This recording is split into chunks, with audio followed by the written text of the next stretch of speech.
তো নমস্কাৰ বন্ধু বান্ধৱীসকল, এডিআৰইৰ ৰিজাল্ট ইতিমধ্যে আহি গ'ল। তো যিসকল ল'ৰা ছোৱালী এডিআৰইৰ ৰিজাল্টৰ কাৰণে অপেক্ষা কৰি আছিলা, তো তোমালোকৰ কাৰণে বহুতো ভাল খবৰ। আৰু যিসকল ল'ৰা ছোৱালী এতিয়ালৈকে এডিআৰইৰ ৰিজাল্টটো চাবলৈ পৰা নাই, তো তেওঁলোকৰ কাৰণে এইটো ভিডিঅ' বহুত ইম্পৰ্টেণ্ট হ'বলৈ গৈ আছে। তো তোমালোকে ৰিজাল্টটো কেনেকৈ চাবা, তো তোমালোকক এইটো ভিডিঅ'ৰ মাধ্যমেৰে লাইভ দেখুৱাম তোমালোকে নিজৰ ৰিজাল্টটো কেনেকৈ চাব পাৰিবা। তো তোমালোকে প্ৰথমতে গুগলত আহিবা, গুগলত আহি এইটো তোমালোকে SLRC মাৰি কাৰণে তোমালোকে গুগলত ভিজিট কৰিব লাগিব। তো গুগলত ভিজিট কৰাৰ লগে লগে তোমালোকৰ সন্মুখত এনে ধৰণৰ কেইবাটাও লিংক দেখিবলৈ পাবা। তো ইয়াত প্ৰথমতে তোমালোকে প্ৰথম লিংকটো যিটো আছে, তো প্ৰথম লিংকটো এইটো সেৱাৰ হয়, তো এইটো লিংকত তোমালোকে ক্লিক কৰিব লাগিব। তো ইয়াত ক্লিক কৰাৰ লগে লগে তোমালোকৰ সন্মুখত এনে ধৰণৰ সকলো তথ্যখিনি আহি যাব। তোমালোকে কোনটো পোষ্টত কাৰণে তোমালোকে পৰীক্ষা দিছিলা, তো তোমালোকক চাবলৈ গ'লে তোমালোকে কোনটো পোষ্টৰ কাৰণে পৰীক্ষাটো দিছিলা, তো নিজৰ পোষ্ট অনুযায়ী তোমালোকে ইয়াত ক্লিক কৰিব লাগিব। তো প্ৰথমখিনি হ'ল পেপাৰ 3 আৰু হাই ছেকেণ্ডেৰী পাছৰ পেপাৰ 3।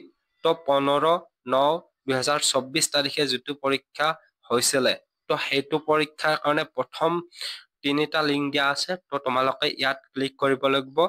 তোমালোকে নিজৰ পোষ্ট অনুযায়ী বা পেপাৰ অনুযায়ী তোমালোকে সেইটো নিজে চাই ল'বা। তো সেনেকে চাই লোৱাৰ পিছত তোমালোকে ইয়াতে যি হয় তোমালোকৰ 1 2 3, তো ইয়াত ক্লিক কৰিবা। তো ইয়াত ক্লিক কৰাৰ লগে লগে তোমালোকৰ সন্মুখত এনে ধৰণৰ আহি যাব। তো ইয়াত তোমালোকে পেপাৰ 3 হাই ছেকেণ্ডেৰী পাছৰ পোষ্টৰ কাৰণে যিসকলে পৰীক্ষা দিছিলে, তো তেওঁলোকৰ কাৰণে এইখিনি হয়। তো ইয়াত তোমালোকে এপ্লিকেশ্যন আইডিটো আৰু পাছপৰ্টটো বহাই দি লগইন কৰিব লাগিব। যদি তোমালোকে কোনোবাই পাছপৰ্টটো পাহৰি গৈছা, তো তাৰ কাৰণে টেনশ্যন ল'বলগীয়া কোনো কথা নাই। ইয়াতে ফৰগেট পাছপৰ্টৰ অপশ্যন আছে। তো ফৰগেট পাছপৰ্ট মাৰি কাৰণে তোমালোকে চাব পাৰিবা নিজৰ ৰিজাল্ট। তো এইখিনি হৈ গ'ল। তো নেক্সট আমি অপশ্যনটো চাবলৈ গ'লে ইয়াতে হ'ল পেপাৰ 4। তো এইখিনিও চেম হয়, এইখিনিও হ'ল 29/9/2024 তাৰিখে এইখিনি এক্সাম হৈছিলে। তো ইয়াতো চেম ধৰণেৰে তোমালোকে ক্লিক কৰিবা। তো ইয়াতো চেম কথাই এপ্লিকেশ্যন আইডি আৰু পাছপৰ্ট মাৰি লগইন কৰিব লাগিব। তাৰপিছত তোমালোকৰ সন্মুখত নিজৰ ৰিজাল্টটো শ্ব' হৈ যাব। তো নেক্সটটো চাবলৈ গ'লে ইয়াতে মেট্ৰিক পাছ লেভেলৰ যিসকলে ড্ৰাইভাৰ পোষ্টৰ কাৰণে এপ্লাই কৰি পৰীক্ষাটো দিছিলে, তো তেওঁলোকৰ কাৰণে এইখিনি হয়। তো তেওঁলোকৰ কাৰণে চেম পদ্ধতিয়ে হয়। তো ইয়াতো লিংক 1 2 3 আছে। তো ইয়াতো তোমালোকে চেম পদ্ধতিতে ৰিজাল্ট চাব লাগিব। এপ্লিকেশ্যন আৰু পাছপৰ্টৰ মাধ্যমেৰে তোমালোকে ৰিজাল্টটো চাব লাগিব। ইয়াতো তোমালোকে এপ্লিকেশ্যন আইডিটো আৰু পাছপৰ্ট বহাই দি তোমালোকে লগইন কৰি নিজৰ ৰিজাল্টটো চাবলৈ পাৰিবা। তো আৰু তোমালোকে যদি চাব বিচাৰিছা এইবাৰ কাট অফ কিমান গৈছে কাষ্ট অনুযায়ী, তো সেইটোও তোমালোকে একদম শেষৰ ফালে থাকিব এইটো অপশ্যন কাট অফৰ। তো ইয়াত ক্লিক কৰি দিয়াৰ লগে লগে তোমালোকৰ সন্মুখত এনে ধৰণে ডাউনলোড হৈ যাব। তো ইয়াত তোমালোকে চাব পাৰিবা কাষ্ট অনুযায়ী কোনটো কাষ্টত কিমান কাট অফ গৈছে।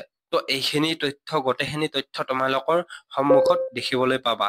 তো ইয়াতে পেপাৰ 3, তো যি হাই ছেকেণ্ডেৰী পাছৰ পোষ্ট বা মেট্ৰিক পাছ বা গ্ৰেজুৱেশ্যন লেভেলৰ বা অন্যান্য ধৰণৰ পোষ্টৰ কাৰণে যিসকলে পৰীক্ষা দিছিলে সকলো পৰীক্ষাৰ্থীৰ কাৰণে এইখন কাট অফ ওলাইছে। তো কাষ্ট অনুযায়ী কাট অফটো বেলেগ হয়। তোমালোকে চাই ল'বা এইখন কাট অফৰ লিষ্ট। তো তোমালোকক যিমানখিনি পাৰো সিমানখিনি তোমালোকক সঠিক তথ্য দিবলৈ চেষ্টা কৰিছো। তোমালোকে এনেধৰণে চাব পাৰিবা। তো যদি তোমালোকে কিবা বস্তু বুজি পোৱা নাই, কেনেকৈ চাব লাগিব, কেনেকৈ চাব লাগে, তো তোমালোকে কমেণ্ট কৰিবা। মই তোমালোকক যিমান পাৰো সিমান সহায় কৰিবলৈ চেষ্টা কৰিম। তো যিসকল ল'ৰা ছোৱালীৰে ভাল হৈছে, তো তোমালোকৰ কাৰণে আশীৰ্বাদ থাকিল। আৰু আগন্তুক পৰ্যায়ৰ যিখিনি প্ৰচেছ আছে সেইখিনি প্ৰচেছ তোমালোকৰ যাতে ভাল হয়। আৰু আমি বিচাৰো যাতে সকলো ল'ৰা ছোৱালীৰে মনৰ ইচ্ছাটো পূৰণ হয় বা কষ্ট কৰা ফলটো যাতে এইবাৰ পায়।